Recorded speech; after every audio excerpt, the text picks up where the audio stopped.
میں اس عمر کی کہانی سنا رہا ہوں جو 23 لاکھ مربع میل کا حکمران ہے، آدھی دنیا کا بادشاہ ہے۔ حضرت عمر جو ہے جس طرح بکری کا بچہ چلتا ہے، اس طرح اپنے ہاتھ اور اپنے گھٹنے زمین پہ ٹیک کر کے جو ہے وہ اس طرح چلتے ہیں۔ بچے عمر کو دیکھ کے مسکراتے ہیں۔ جب بچے مسکرانے لگے تو حضرت عمر نے اس خاتون سے کہا، بڑھیا عمر کو معاف کر دے۔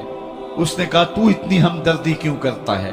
کہا، عمر بیچارہ بڑا پھنسا ہوا ہے، فکر ہے اس کو یرموک و فسطاط و حلوان کی، جب فتح ہے مصر تو تیاری ہے ایران کی، آتے جاتے وفد سے ملاقات بھی کرتا ہوگا اور شب کو معلوم حالات بھی کرتا ہوگا، کانٹوں میں الجھی ہوئی بیچارے کی جان ہے، نیند اس کو بھی آتی ہے، آخر وہ انسان ہے، میری بہن عمر کو معاف کر دے۔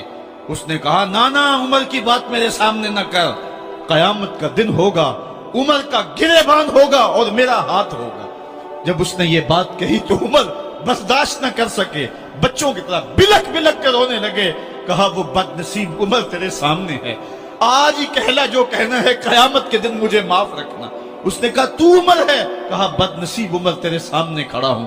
میرے عمر کہتے ہیں، اگر دجلہ کے کنارے ایک بکری کا بچہ بھی پیاسا مر گیا، اس کا حساب بھی عمر سے لیا جائے گا۔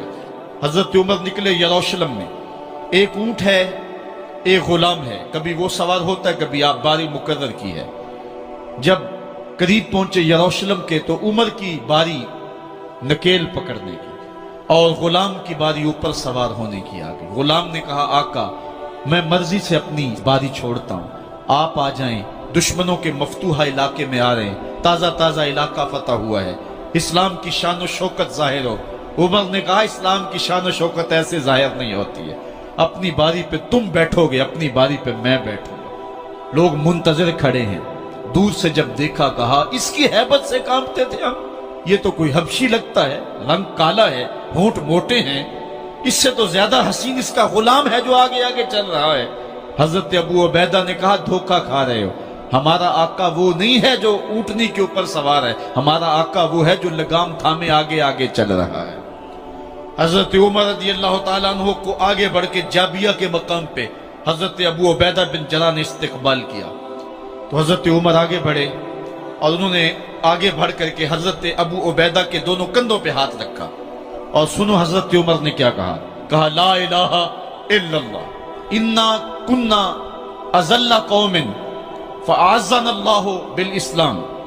کہا کہ لا الہ الا اللہ، اے ابو عبیدہ بن جراح، ہم ایک ذلیل قوم تھے اور اللہ نے ہمیں اسلام کی وجہ سے